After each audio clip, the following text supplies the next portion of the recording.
JNN is brought to you by Tender Years Preschool and High Voltage. Today we take an inside look at how we receive our water on campus. Kenny Hem comes from the JNN Sports Box with a look at the spring season. A junior shares his ambition of graduating early this year, and we honor the memory of English teacher Melinda Souza. All of this and more on JNN.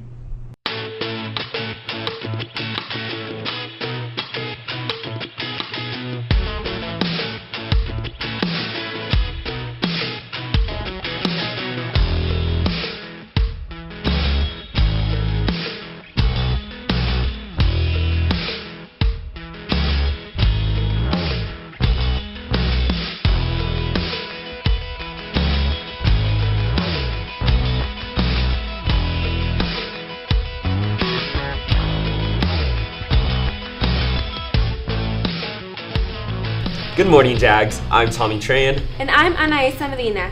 Today is Friday, March 14th. The Gregori water system is unique to the area. Unlike the rest of the schools, we get our water not from the city, but from an aquifer underground. Timothy Gallagher and Melissa Miranda file this report. Gregori High School is open over 200 days a year, and each day there's one thing that keeps life on campus flowing: water. But where do we get our water, being so isolated out here? We've asked around to discover the details of our water system. The city had no water out here. There used to be, Salida used to have an old water system called Del Este, and I believe the city took them over, and they're all on wells. But out here, Salida has some issues with their arsenic levels in their water system. So when we asked, can we connect to the old Del Este or the MID water system out in Salida, they have 5 or 6 wells, they said no, you're going to have your own water system.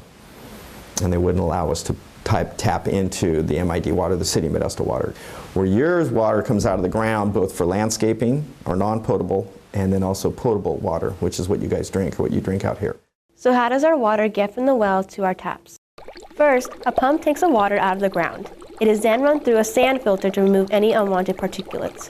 When water is needed, it is taken out of the tanks by another pump that then stores it in a high-pressure tank. From there, the water can be directed to any building on campus, finally ending up in a sink or drinking fountain near you. Basically, I just kind of go out there on a daily basis and kind of do a daily check, make sure the water meets standards to be drinkable for the students and the staff.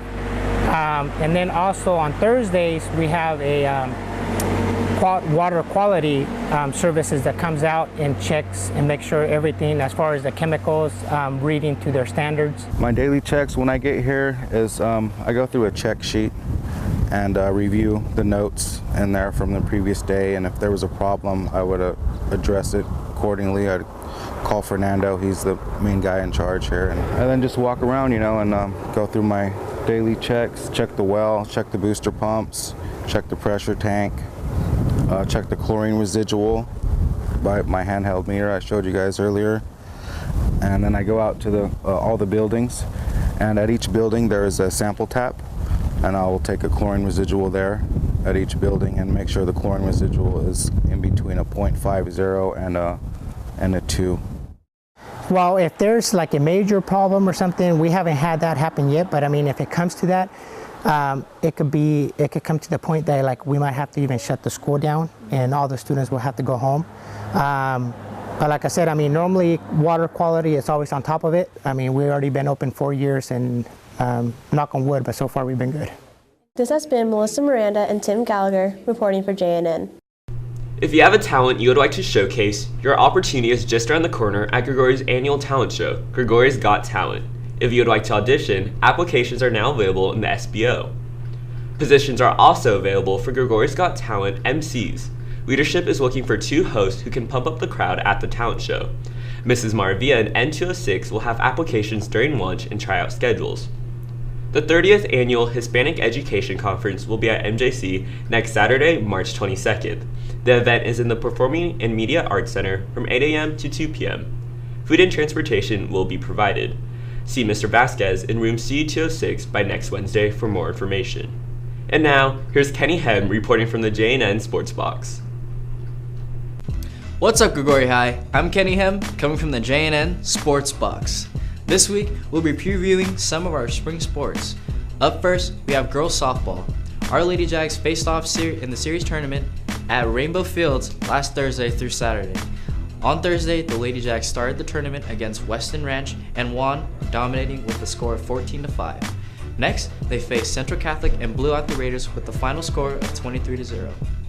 Last Saturday, the Jags moved on to face Somerville and won 11-0. After, they played Pittman for the final game and defeated the Pride 5-1 and took first place. Well done, girls. Next, we'll be diving into how our swim team is doing this year. The Jags took on Bayer last Friday at Downey. Boys varsity came out on top with a final score 99-57. Girls varsity, unfortunately, lost to Bayer 104-71. So far, our Jags have shown that these cats aren't afraid of the water and are keeping up the great work. Lastly, we take a look to see how our girls varsity soccer has kicked off their season. Last Tuesday, our Jags faced Oakdale High here at home. The Jags battled hard and the match was kept close with a final score of 1-1. Last Thursday, the Jags then took on St. Mary's High at home again. Both teams played with heart, but the final score was a tie as well with a final score of 1-1. Last Friday, the Jags took on Golden Valley, and hoping for a different outcome in this game, the Jags fought hard and came up with a win over Golden Valley 2-1.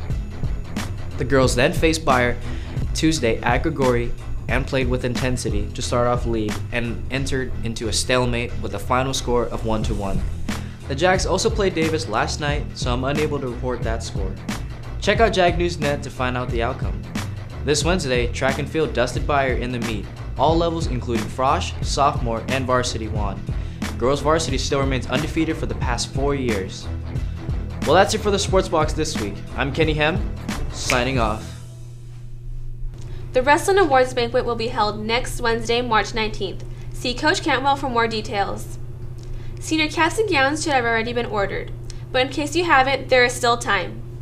Go to centralvalleygrad.com and place your order online at your earliest convenience. AP tests are on sale in the student body office for $89. The deadline to purchase is Friday, March 21st. Fee waivers are also available. Checks will no longer be accepted on campus. Purchases must be made in cash or credit. Tickets for the Academic Block G dessert reception are now on sale for $5. The reception is scheduled for Thursday, March 20th. The reception begins at 6:30 and the awards presentation is at 7 p.m. It's common knowledge that it takes 4 years to graduate from high school. Nick Anderson thinks differently. Vincent Souza and Sabrina Sardello file this report. I was amazed. I was astounded. I've never had a student ask for this. So this year he has taken Calculus 3, Linear Algebra, don't let the easy name fool you, and differential equations. I just have an interest in knowing a lot more than I do now. Junior Nick Anderson plans on pursuing his interest of expanding his knowledge by graduating this spring, being the first Gregori student to graduate in 3 years. It's not an easy task to cram 4 years of academic classes, requirements for the A through G into 3 years. It's definitely been a lot more work. I mean, I have 4 AP classes, 2 of them are history, and those have homework that takes like 3 hours. But there's an even bigger motivation for Nick to graduate a year early. The opportunity to get 2 high school diplomas and spend his senior year in France. He came home one day after the exchange program gave a presentation at the school, and he was just totally in it. He wanted to go. But in order for him to go next year, he would have to complete, this year. He had to graduate this year. So it kind of evolved from the fact that if we were going to make France happen for him next year, this is what it was going to take. No, I'm not really nervous about it. I welcome the change in the education system. I think that's going to be an interesting experiment. Nick's calm demeanor provides him with the ability to leave for 10 months with no worries. But for the people he's leaving behind, it's a bit more challenging. I was really looking forward to 1 more year with him, because my oldest son, Sam, he graduated from Gregori last year and he's in San Francisco now, and I was thinking, okay, I get 2 more years of this experience, and it's gone, so I have a hard time, with it. But it's the right thing to do. You know, he's going to grow up anyway. It is released 1 foot below the equilibrium position, so. Because Nick's leaving early, people think of him as a genius, but he attributes it to something far more simple.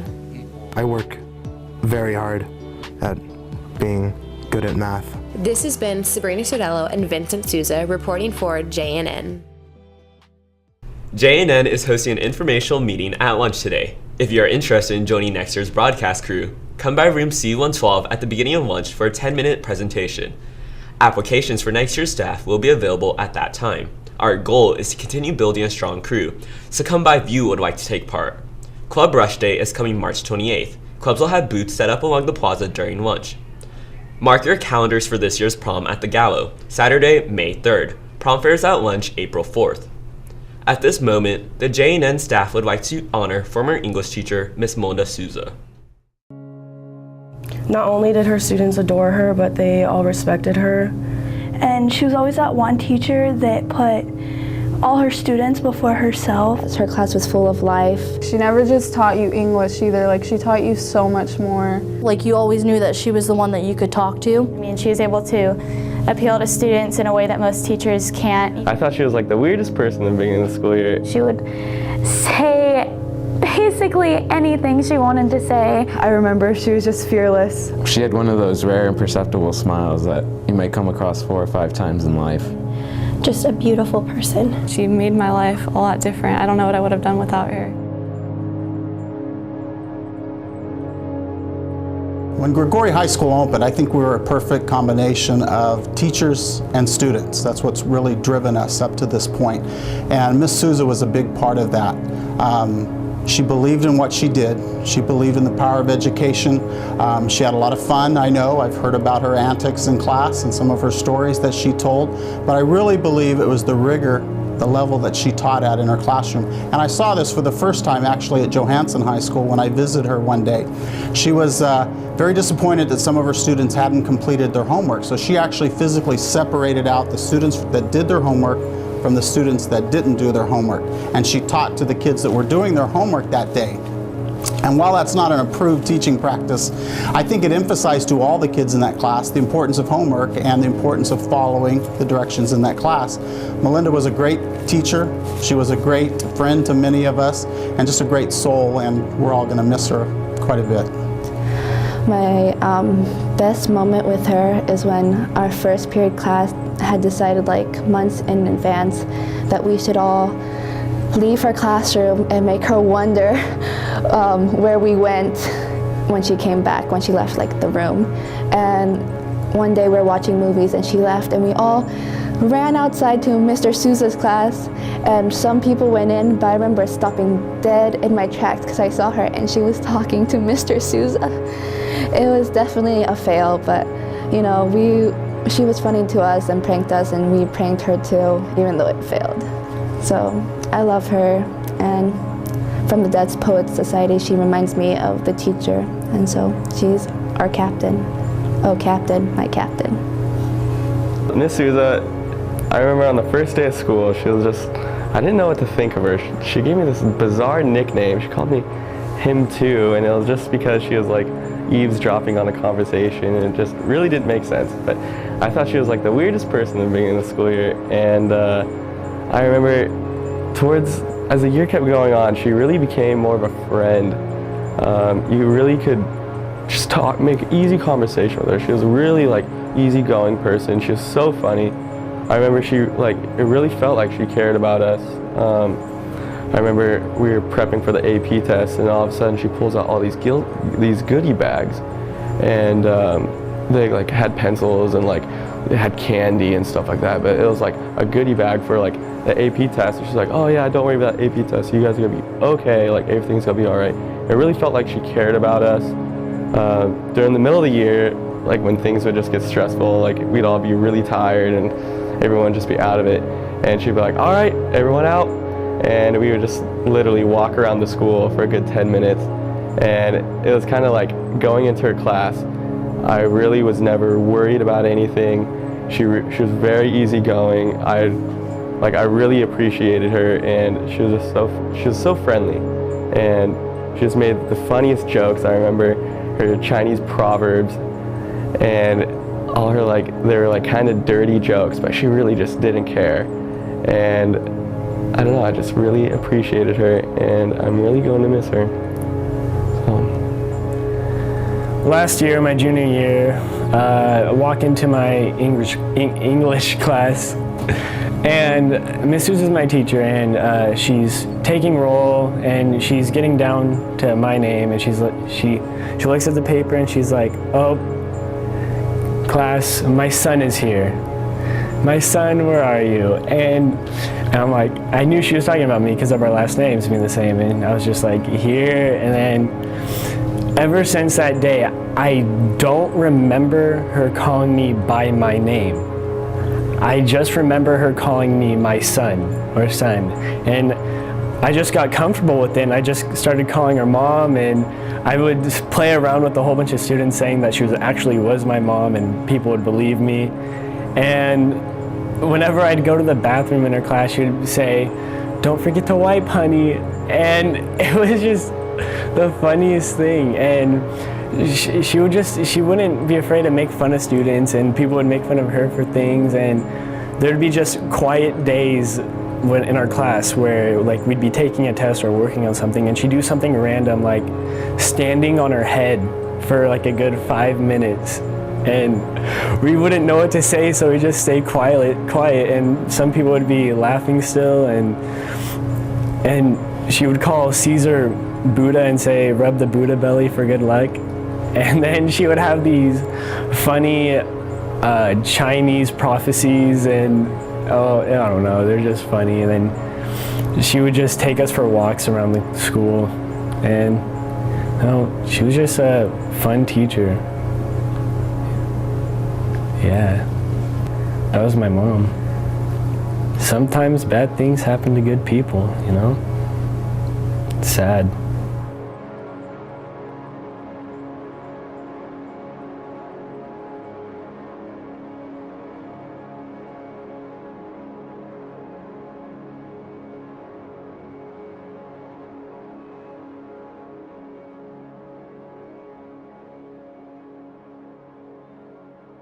Public memorial services have yet to be announced. Mrs. Souza would always discuss with her classes how she'd like to leave a lasting impression when she passed, and I think she did exactly that. I'm Anais Melinda. And I'm Tommy Tran.